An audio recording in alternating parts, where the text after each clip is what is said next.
Muy buenos días a todos los presentes. Es un honor y un privilegio dar inicio a esta mesa magistral que nos sumergirá en el poder evocador de la música del Holocausto, vista a través del lente del violín. Hoy tenemos el privilegio de contar con una destacada violinista profesional, una verdadera experta en la interpretación de la música que surgió en medio de la oscuridad y la tragedia. Sin más preámbulos, demos la bienvenida a la doctora Rocío Cabello, quien es doctora con laude con un doctorado en investigación transdisciplinaria en educación, especialista en música de la Segunda Guerra Mundial con línea en investigación sobre la música de Auschwitz, eh, el sonido del Holocausto. Además de contar con un máster de violín en el Centro Superior Catarina Gunska. Doctora Rocío, adelante, por favor. Muy buenos días a todos. ¿Cómo están? Es un verdadero placer estar hoy aquí con todos ustedes.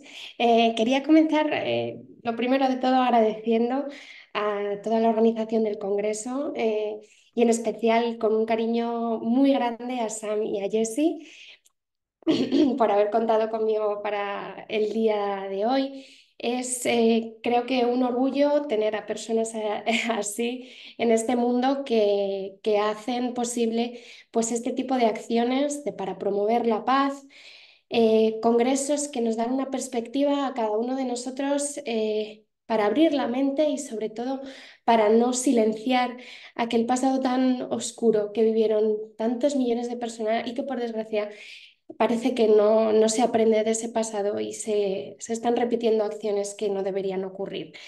Muchas gracias por la presentación, Arlene. Voy a intentar compartir pantalla para explicarles un poco acerca del proceso de investigación que llevo haciendo ya pues hace más de 15 años y que en estos últimos años pues me ha llevado a ser doctora especialista en la música durante la Segunda Guerra Mundial. Voy a compartir pantalla, me van a decir si la pueden ver,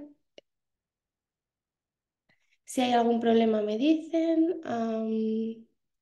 No sé si están viendo ya. Sí, ya podemos.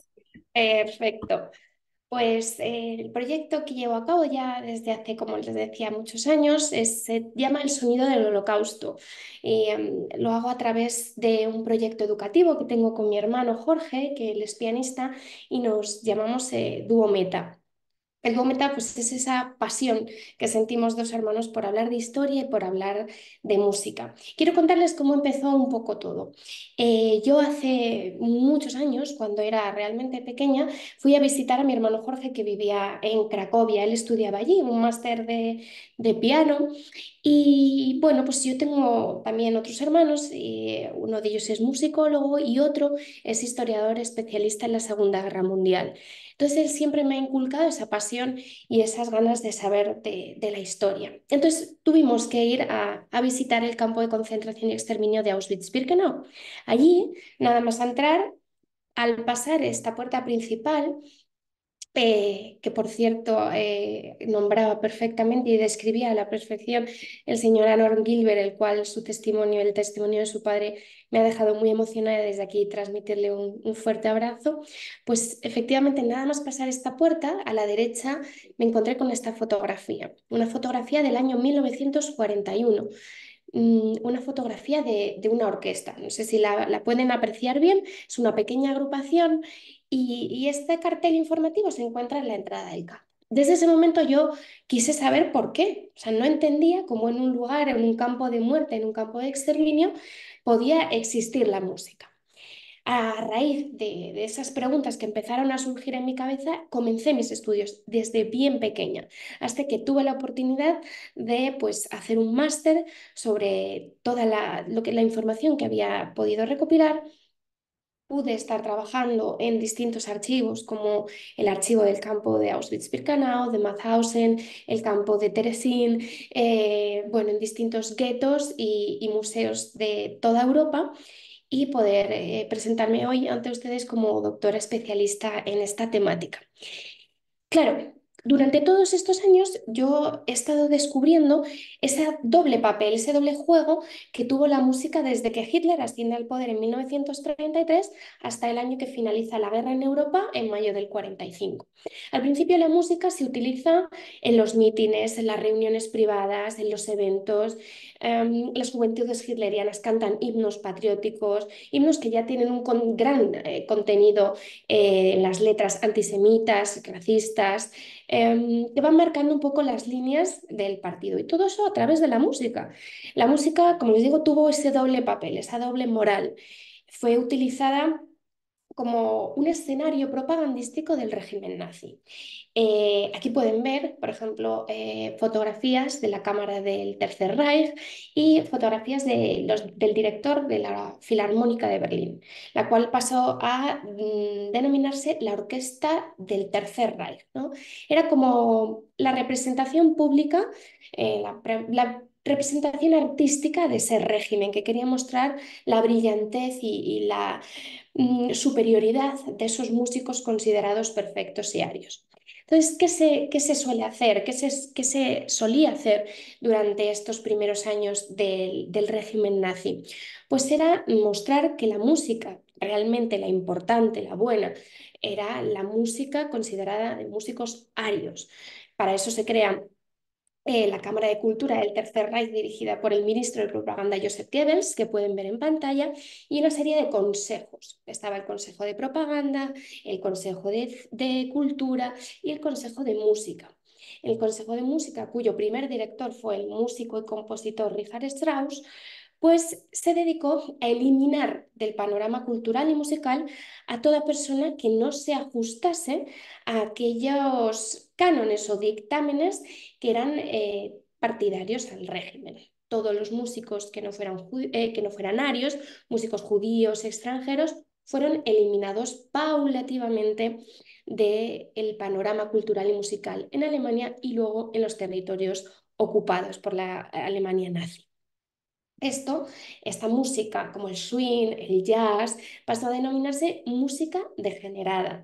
O sea, yo cuando muestro este cartel, digo que realmente dejaban claro, muy claro, a qué se referían y qué intenciones tenían, qué intenciones políticas tenían con esta propaganda y este lema, ¿no? Se puede ver a la representación de un mono tocando el saxofón y con una estrella de David. Creo que más degradante no puede ser la imagen, ¿no? Eh, claro, tristemente, toda esta política, como ya todos ustedes saben, termina y desemboca en los tristemente campos de concentración y exterminio. Ahí empezó toda mi investigación, empezó sobre todo en Auschwitz-Birkenau. Auschwitz está formado por tres campos principales que pueden ver en pantalla. El primero, el de los letreros, es el Auschwitz I. El segundo es Auschwitz II-Birkenau, que como bien decía Aaron Gilbert, es donde llegaban los trenes a Auschwitz-Birkenau. Está separado aproximadamente unos 3 kilómetros del campo principal, y Auschwitz III-Monowitz, que era una plantación química. Luego llegó a haber hasta 11 subcampos dentro del propio complejo. En estos campos, en estos tres campos principales que he nombrado, Auschwitz I, Birkenau y Monowitz, hubo hasta 11 orquestas. Entonces, claro, cuando yo empiezo a investigar y me voy dando cuenta el uso que se daba de la música en estos lugares, empiezo a descubrir cuál era el papel que realmente jugó la música en estos tristes lugares que nunca deberían haber existido. La misión principal de las orquestas era acompañar con música el paso de los prisioneros que salían y entraban a hacer los trabajos forzados fuera del campo. Entonces, estas pequeñas orquestas, porque se llaman orquestas, pero no son orquestas como las podemos conocer hoy en día, ¿no? Yo, por ejemplo, toco en una orquesta aquí en España y a lo mejor hay veces que somos hasta 100 músicos, incluso más. Bueno, en Auschwitz I sí que llegó a haber una orquesta principal que contó con más de 120 músicos, pero en general eran pequeñas agrupaciones de música. Decimos orquestas, pero bueno, como en el dibujo se puede ver, pues distintos instrumentos. un contrabajo, un clarinete, algunos violines, agrupaciones muy complejas para hacer una música, pero que realmente funcionaron a la perfección para llevar a cabo esta misión que los nazis querían. Esta misión era la de agrupar de 5 en 5 a los prisioneros para que el recuento, las anotaciones de la salida y entrada de los prisioneros fuese más fácil y fuesen marchando al ritmo de esa música. Normalmente la música que ellos hacían eran marchas militares, francesas, alemanas, ninguna música que estuviese compuesta por ningún judío, obviamente, o ningún compositor que no se ajustase a los cánones del nazismo. También otra de las funciones principales era la del entretenimiento de los SS del campo. Aquí es que no se aprecia muy bien porque es una fotografía muy antigua, pero es la orquesta principal. Ahí ya pueden ver que es una orquesta más grande, vestían unos uniformes blancos e interpretaban conciertos todos los domingos para las SS del campo y para los familiares que venían a verles. Algunos prisioneros también podían oír esa orquesta desde lejos, desde la otra parte del campo, pero normalmente estos conciertos eran única y exclusivamente dedicados al entretenimiento de los nazis. Esta fotografía es muy curiosa. Yo pude estar en ese lugar, no está abierto, en la actualidad no está abierto al público, no se puede acceder a esta zona del campo y es una zona que está cercada y algunos miembros de la orquesta relatan la crudeza del lugar donde están. Aquí no sé si pueden ver un pequeño escenario donde están subidos estos músicos.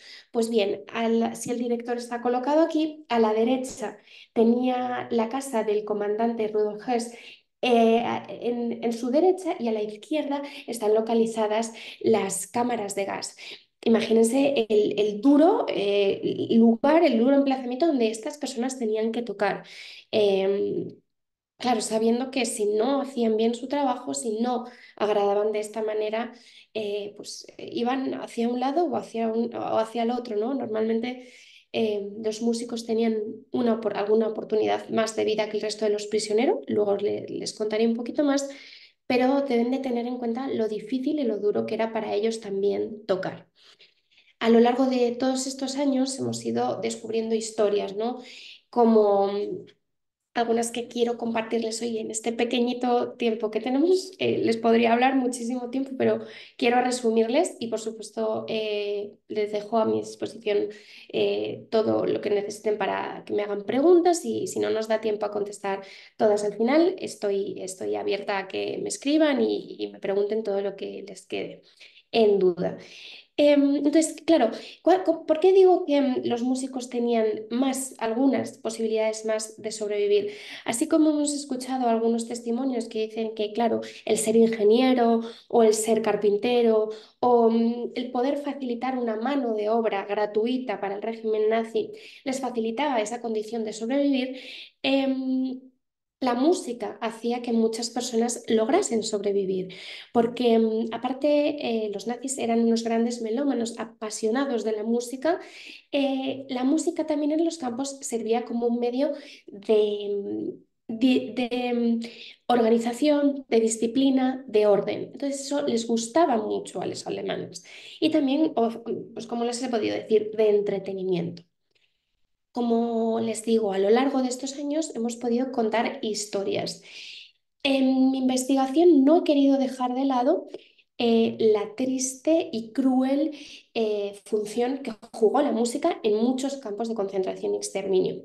Sin embargo, he querido rescatar en la mayoría de casos las historias de vida, es decir, las historias de los sobrevivientes que lograron vivir gracias a la música. Entonces, hoy voy a empezar con una de ellas. La persona que pueden ver en pantalla se llama Adam Kshibon.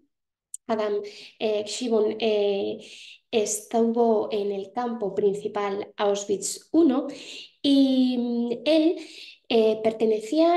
no era judío, él pertenecía al grupo de resistencia polaca llamado Armia Krajowa y entonces él fue detenido y capturado por la Gestapo por pertenecer precisamente a este grupo de resistencia. Él tocaba en la banda militar, la fotografía que pueden ver en el centro es la banda militar, la que él tocaba antes de la guerra. Pues bien, él se alista para defender la vida de sus compatriotas y de esas personas que estaban siendo cruelmente asesinadas y le captura la Gestapo. La Gestapo se entera de que su profesión era ser trompetista y ser militar. Entonces, en los cuarteles de la Gestapo cerca de Cracovia, pues le dejan completamente malherido. Le destrozan la mandíbula, le saltan encima de las costillas precisamente para que no pueda volver a soplar la trompeta.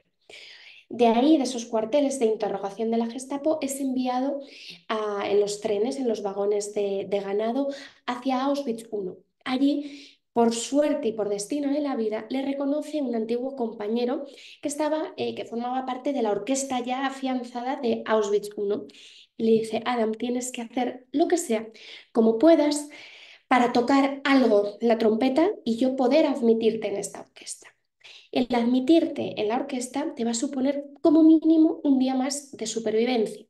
Los músicos en Auschwitz tenían derecho a una ración más de comida al día, a dormir separados del resto de los prisioneros, en ocasiones contaban con estufas de calor que, como se ha hablado ya también, los inviernos en Polonia son durísimos. Yo recuerdo una vez que estuve trabajando allí en Auschwitz hace unos años y estábamos a -24 grados, a 24 grados bajo cero. O sea, imagínense lo que supone tener una estufa de calor.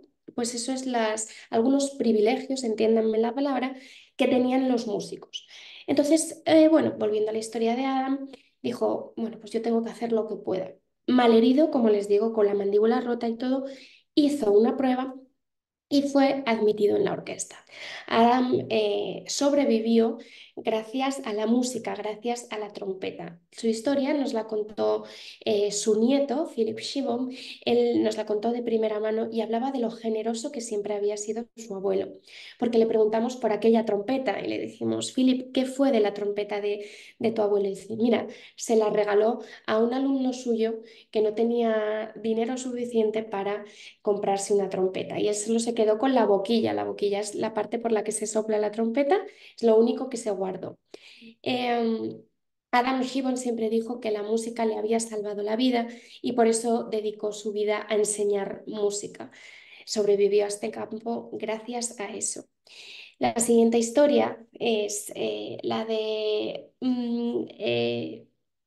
Philip, no, perdonad, hoy se me acaba de ir el nombre de Leopold Koslowski, perdonad, son muchos. Entonces, Leopold nació en el seno de una familia completamente dedicada a la música. En la fotografía pueden ver a su padre que tocaba el violín, él está sentado al piano y la otra persona que aparece en la figura toca con otro violín es su hermano. A la derecha es su hermano y él con su mamá. Él nació, como les digo, en el seno de una familia completamente dedicada a la música en Przemyslani. Pues los nazis invaden su ciudad y tienen que ir hacia el este de Przemyslani y se esconden en el cementerio cerca del campo de concentración de Kurowice. Allí, pues se esconden en las tumbas de un cementerio. Y entonces ellos portaban sus instrumentos porque Leopold tocaba el piano, pero también tocaba el acordeón. Y como última voluntad, el padre de Leopold, que lo pueden ver en pantalla, les pide tocar esos instrumentos por primera vez. Leopold recuerda perfectamente cómo esas armas que les estaban apuntando, a medida que iban escuchando la música, iban descendiendo poco a poco al escuchar esa obra. Leopold siempre decía que la música le salvó la vida. Esa fue la primera ocasión en la que le salvó la vida. La segunda fue cuando enseñó a tocar el acordeón a un jefe de las SS del campo de concentración de Kurowice. Claro, Leopold decía que no le quedaba más remedio, que era enseñarle a tocar el acordeón o directamente iba a morir.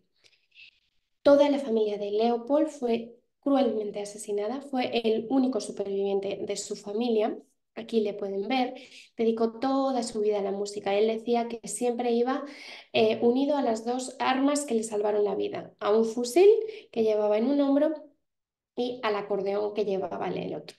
Murió con 100 años dedicó toda su vida a la música, creó grupos de jóvenes músicos, fue conocido como el último klezmer de Galicia. Galicia es una pequeña región del norte de Polonia y entonces fue conocido como el último klezmer de Galicia porque era el último. Realmente los nazis habían querido eliminar toda la música klezmer y él la potenció y se dedicó, pues como les digo, él decía que la música era su vida, pero que también era su venganza. Es una frase que creo que es maravillosa y que refleja muy bien lo que él vivió.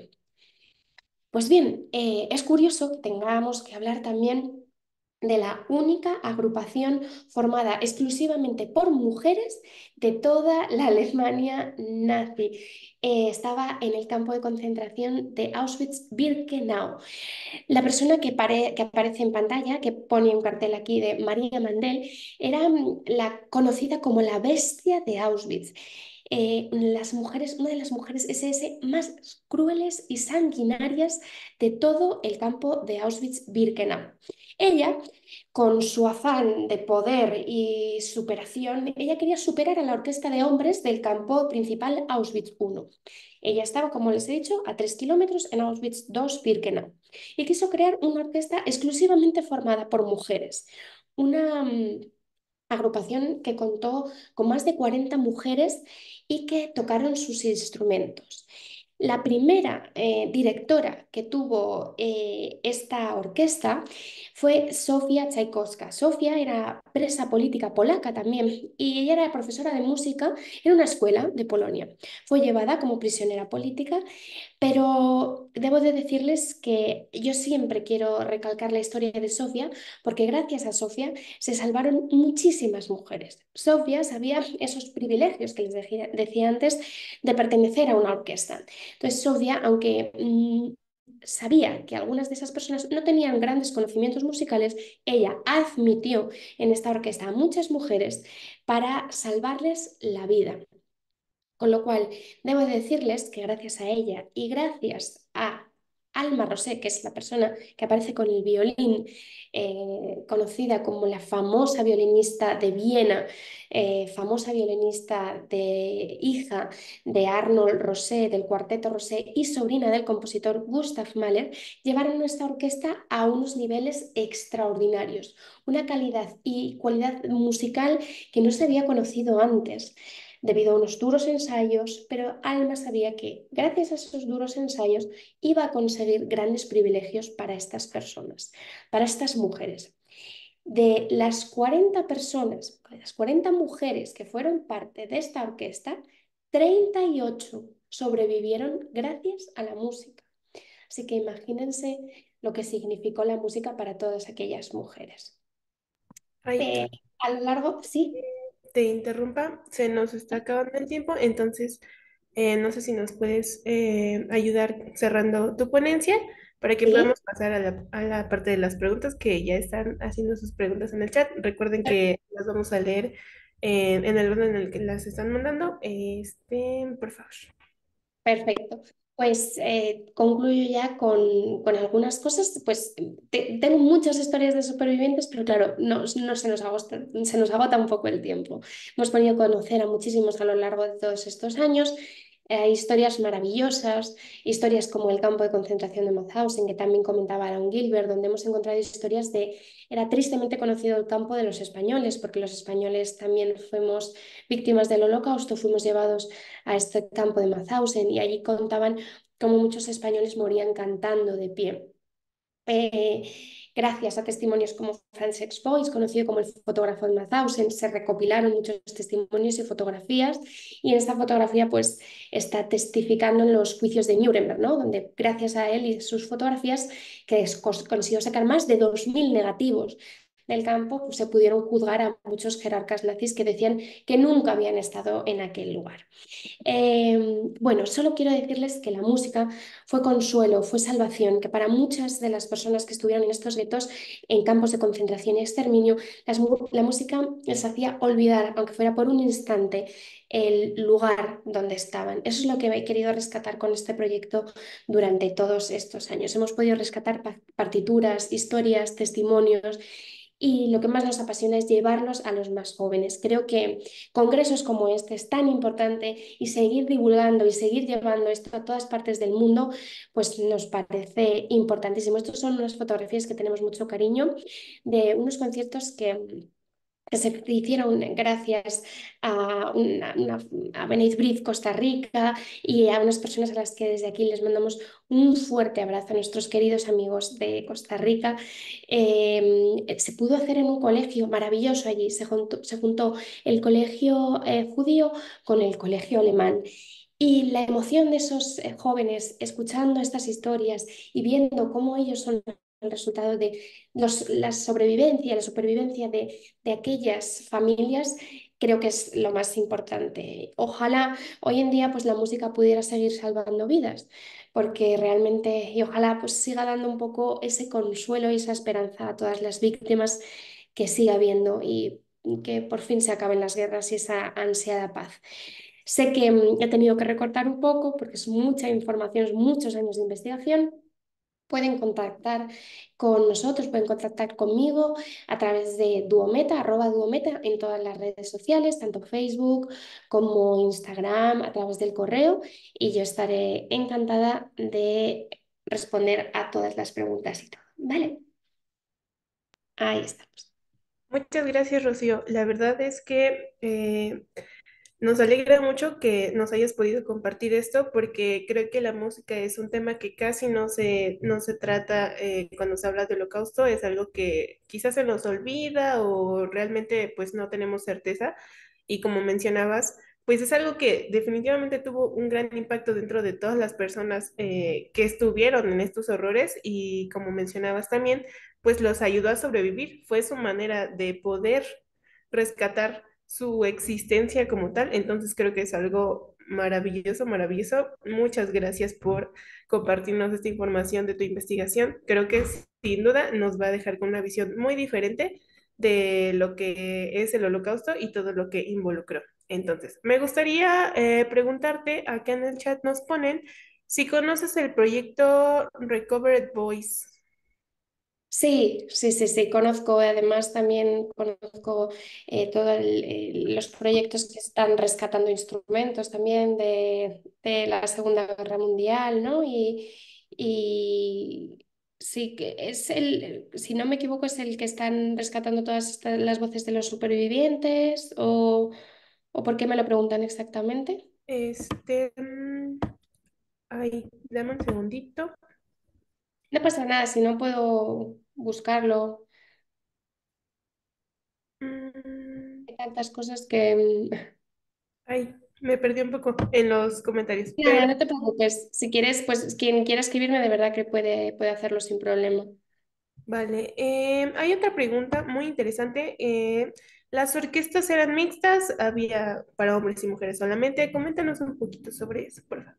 Sí, no, como bien he comentado, normalmente Auschwitz empezó con la creación de Auschwitz I del campo principal, y ahí solo había orquestas de hombres. La única agrupación musical que fue exclusivamente de mujeres fue la del campo 2, Auschwitz-Birkenau, que fue la de esta agrupación de orquesta de mujeres. No estaban, no había combinación de orquestas de hombres y mujeres dentro de Auschwitz.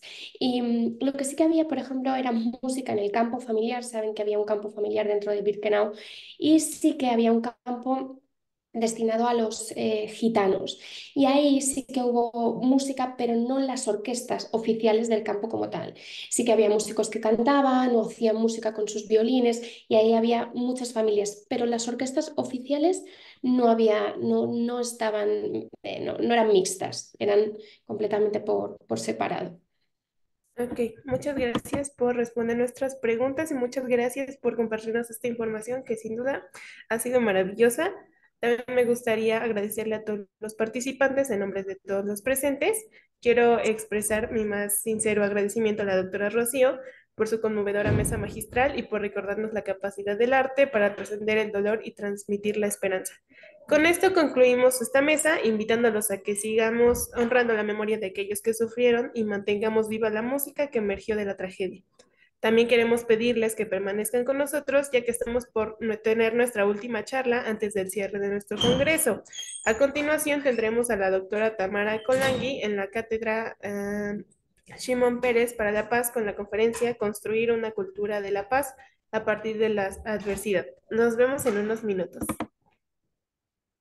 Muchas gracias.